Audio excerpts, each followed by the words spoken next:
السلام علیکم ناظرین. یہ سیبر نے جتنے پی آئی اے کو نقصان پہنچایا اس کی تو کوئی مثال ہی نہیں دی جا سکتی، اور میرے خیال میں پاکستان کے کارپوریٹ سیکٹر میں اس سے بڑا فراڈ ہوا ہی نہیں ہے جتنا یہ سیبر کے آنے سے بعد پی آئی اے میں ہوا ہے. ایک کے بعد ایک فراڈ ہے، اور اس کی وجہ سے یہ پی آئی اے کو جو 450 ارب روپے کا لاس ہے اس میں سیبر ایک میجر کنٹریبیوٹر ہے. اور یہ یہ جان بوجھ کے فراڈ کیے گئے ہیں. یہ پی آئی اے کو جان بوجھ کے نقصان پہنچایا گیا. ایک چیز تو یہ ہوتی ہے کہ چلیں آپ کی انیفیشنسی تھی، آپ کی لیک آف نالج تھی جس کی وجہ سے آپ نے نقصان اٹھایا، لیکن ایک چیز آپ کو سیدھی صاف نظر آ رہی ہے کہ آپ کو جان بوجھ کے فراڈ کیے گئے ہیں پی آئی اے کے ساتھ. پھر وہ فراڈ کیے ہیں، پھر ان فراڈس کا پتہ بھی چل گیا، لیکن اس کے باوجود اس کے خلاف کوئی ایکشن نہیں لیا جا رہا. میرا مین کنسرن یہ ہے، میں بار بار اپنے وی لاگز جو بنا رہا ہوں اس میں یہی چیز ہائی لائٹ کر رہا ہوں کہ یہ بہت بڑی چیز ہے، یہ بہت بڑا نقصان ہے پی آئی اے کا قوم کا. اور اگر پی آئی اے کے خلاف کو اس طرح ریوائیو کرنا ہے تو یہ ساری چیزوں پر ایکشن ہونا چاہیے.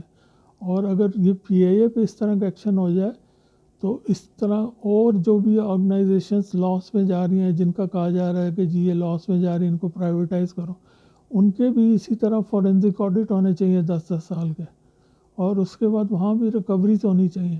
اور ہو سکتا ہے کہ وہ اپنے پاؤں پہ وہ آرگنائزیشن کھڑی ہو جائیں اگر اس طرح کے فورینزک آڈٹس ہوں. تو یہ سب چیزیں جو ہے میں گورنمنٹ سے استدعا کروں گا کہ باقی آرگنائزیشنز کا بھی کریں اور پی آئی اے پہ فوراً ایکشن لیں. اب جس چیز کا میں آپ کو بتانا چاہ رہا ہوں، یہ تقریباً $55 ملین کا فراڈ ہوا ہے پی آئی اے کے ساتھ. ہوا کیا ہے کہ 10 اکتوبر 2011 کو پی آئی اے کا ایک ایگریمنٹ ختم ہونے والا تھا. 10 اکتوبر 2011 مطلب 10 اکتوبر 2011 کا تک سیبر کا جو پر بکنگ چارج تھا وہ 42 سینٹ تھا. لیکن فراڈولنٹلی یہ ایک سال پہلے مطلب 15 ستمبر 2011 سے یہ ریٹ بڑھا دیے گئے.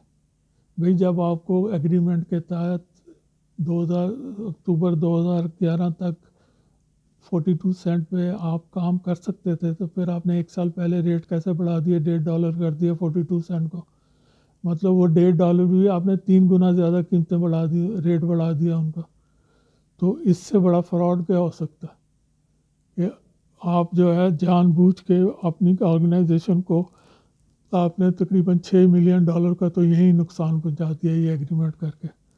اس کے بعد ان کے پاس کیا جسٹیفیکیشن ہے کہ 42 سینٹ سے $1.5 یہ لوگ ریٹ بڑھا دیں؟ مطلب 42 سینٹ سے 52 سینٹ ہو سکتا ہے، 55 سینٹ ہو سکتا ہے، اور $1.5 ہونے کا کیا تک ہے. دوسری بات یہ ہے کہ یہ سیبر ہمیں کون سے فائدے پہنچا رہا تھا جس کی وجہ سے یہ انہوں نے کون سا نیا ٹیکنالوجی لے آئے تھے جس سے پی اے کو بہت فائدے ہونے شروع ہو گئے تھے، یا کوئی بہت نئے کنٹرولز اور سسٹمز لے کے آ گئے تھے، کوئی نئے سافٹ ویئرز لے کے آ گئے تھے جس کی وجہ سے ان کا ریٹ اچانک بڑھانا پڑ گیا. مارکیٹ میں کوئی ریٹ بڑھ گئے تھے، اور ریٹ بھی ڈالر میں تھے، روپیز میں نہیں تھے کہ آپ کے روپی ڈپریشیٹ ہو رہا ہے اس لیے ریٹ بڑھ گیا. تو یہ سب چیزوں یہ ایک کھلا فراڈ تھا. اس فراڈ میں اس چیز میں کوئی بورڈ کا اپروول نہیں ہے کہ یہ ریٹ بڑھایا جائے،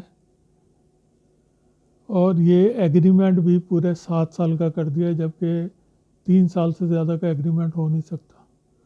تو یہ 7 سال میں پی آئی اے نے $55 ملین ایکسٹرا پے کیے ہیں سیبر کو، ایک ایسے سسٹم کو جس کے ناکارہ ہونے میں کوئی شک نہیں ہے، اور جس کے ناکارہ ہونے کی وجہ سے ابھی میں آپ کو بتا چکا ہوں کہ 4200 پچھلے وی لاگ میں نے بتایا کہ 4200 کروڑ روپے کا فراڈ ہوا.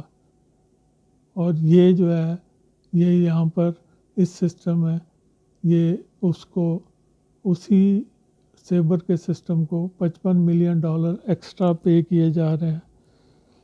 اور آڈیٹرز کو کیونکہ یہ فراڈ کیے ہوئے تھے اس لیے آڈیٹرز کو اوریجنل ایگریمنٹ ماسٹر فائل ہی نہیں پرووائڈ کی گئی. یہ پاکستان میں ایک بہترین طریقہ ہے کہ آڈیٹرز کو انفارمیشن ہی نہ دو. ان کو ریکارڈ ہی نہ دو، نہ ان کے پاس ریکارڈ ہوگا، نہ وہ اور زیادہ فراڈز اور ڈیفیکٹس اور چیزیں پکڑیں گے. تو یہ جو ریٹ بڑھا ہے، ریٹ کی وجہ سے جو $55 ملین کا ہوا ہے، اس میں جو لوگ انوالو ہیں ان کے خلاف نیب میں، FIA میں، ہر جگہ کیسز ہونے چاہیے. دوسرا میرا کویشچن یہ ہے کہ یہ 3 سال ہو گئے اس رپورٹ کے ایشو ہوئے، اور یہ اوپن اینڈ شٹ کیسز ہیں، ان میں ہر چیز بالکل کھلا بیان کی گئی ہے، تو پھر ان میں ایکشن کیوں نہیں ہو رہا ہے؟ اب تک کیوں نہیں ایکشن لیا گیا؟ یہ بھی کوئی ملی بھگت لگتی ہے. گورنمنٹ کو اس کی طرف توجہ دینی چاہیے. یہ عوام کے ٹیکس کا پیسہ ہے اور یہ پیسہ ریکور ہونا چاہیے. یہ اس طرح نہیں چھوڑ دینا چاہیے. اس سے یہ ظاہر ہوتا ہے کہ ابھی بھی لوگ ایسے ہیں جو ان لوگوں کو سپورٹ کر رہے ہیں، جو یہ سمجھتے ہیں کہ ٹائم پاس ہو جائے گا، کچھ نہیں ہوگا. اگر اس طرح کے ایکشن لیے جائیں گے تو PIA آئندہ بھی ترقی کرے گی اور آئندہ PIA میں کام ہوگا، بجائے اس کے کہ آپ بے گناہ لوگوں کو والنٹریلی گولڈن ہینڈ شیک کے ذریعے نکالیں. یہ جو کلپرٹس بیٹھے ہوئے ہیں PIA میں، جنہوں نے یہ فراڈس کیے ہیں، جنہوں نے یہ بڑے بڑے فراڈ کیے ہیں اور جو ابھی بھی کر رہے ہوں گے، ان کو کیوں نہیں نکالتے؟ ان کے خلاف کیوں نہیں ایکشن لیتے؟